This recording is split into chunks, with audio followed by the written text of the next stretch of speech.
Assalamualaikum warahmatullahi wabarakatuh. Ilmaan Oromoo warreen biyya lafaarra jirtan akkam jirtan nagaa fayyaa keessanii jirtanii? Wallaahi jirra alhamdulillah.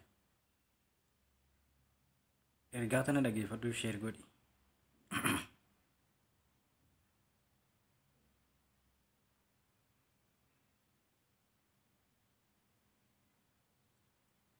Ati nama ta'uu qofaaf maal sirraa barbaachisa? Ati dursitee yoo nama kabajje namni si kabaja. Ammoo ofii yoo kabajaa ofii balleessite kabajaan teessu baddee beeki. Nama qabeenyaa fi bareedinaaf uffata qofaaf ulfina hin godhiniif yookiin kabajaa hin laatiniif namummaa isaatiif malee.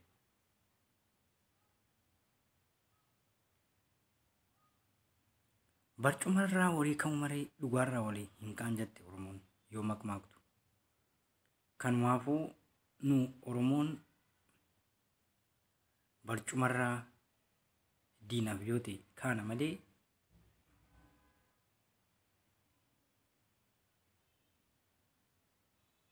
laa hin kaanu diina jala. Diinni diinuma keenya malee nu diina jala barcumarraa yookiin teessoorraa hin kaanu. Maaliif teessoo abbaa of jalatti qaba.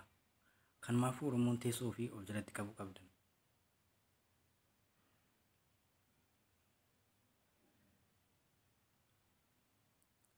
Nama qabeenyaaf hin kabajin, namummaa isaatiif kabaji. Mee umrii tee guutuu keessatti waan gaarii maal hojjette? Garuu waan gaarii hojjedhe hin qabu. Garuu hiriyoota koo baay'ee yoon argu waan gaarii hojjetu wanti isaan gaariin hojjetan natti tola. Hiriyoonni koo irra baay'een isaanii immoo walakkaan tokko waan nama gaddisiisu hojjetu.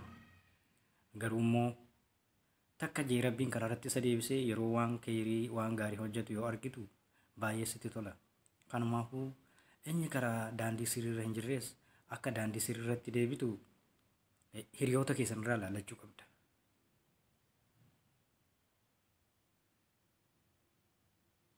Ati galgalaa ganama mee maaliin of yaadatta? An garuu kan hin of yaadadhuun rafee ka'ee ka'uu koo qofaa miti nagaan bulee bor ooluudha. Kanaaf alhamdulillah jee Rabbiif galata galchuudha.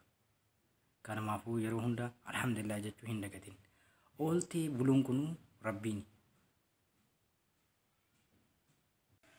Nama tokkotu jira TV Islaamtik kan jedhu tokko irratti interview godhan. Yeroo interview godhanii ati umrii tee guutuu keessatti maal hojjettee jedhan. Dargaggoota nama lama kan isaan interview godhan.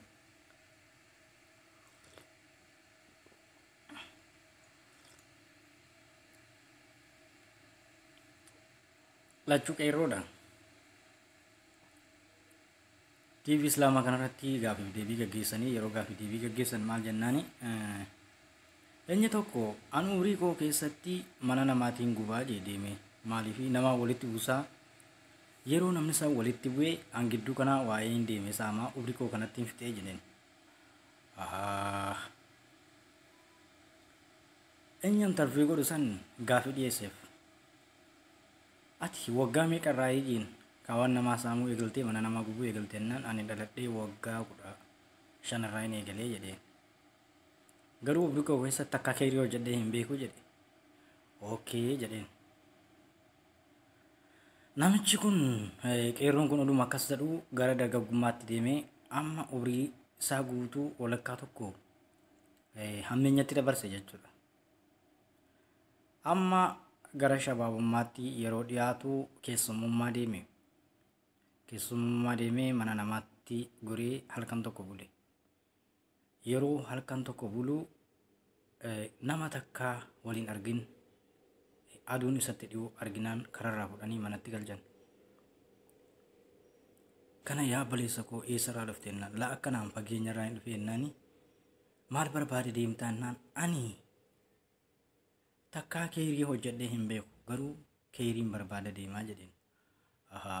Yaa ilma koo jeen hayyuu namaatii kottuu jedheen. fuudhee guyyaa lama moo sadii masgida geessee achitti wajjin sagadanii yeroo sagadee gad ba'u namoota tokko tokko kan qaamni irru yookiin kan xinnoo rakkina qabuutu masgida dura taa'ee waa kadhata. Yeroo zubrii yoo qabaatte birrii tokko birrii lama kannaa isa sanirraa laalata jechuudha. Yeroo hunda jechuudha. Masgidatti sagadaa sunnaasii waa hunda achuma jennaan keeriin barbaadaa ture naan jette. Keeriin ati barbaadaa turte san isuma nama rakkataa gargaaruudha. Keeriin isuma kana namuu lolee walitti araarsuudha. Isa rakkatee gargaaruu masgidatti ganamaa galgala sagaduudha. Keeriin isuma kana malee keerii miilaan deemanii hin barbaadanii rakkitaa mandara kee keessa jiru ollaa kee keessa jiru yookiin hiriyaa ta'e gargaarii jeen keeriin isa kana. Akkas jedhee galee gorsa san fudhatee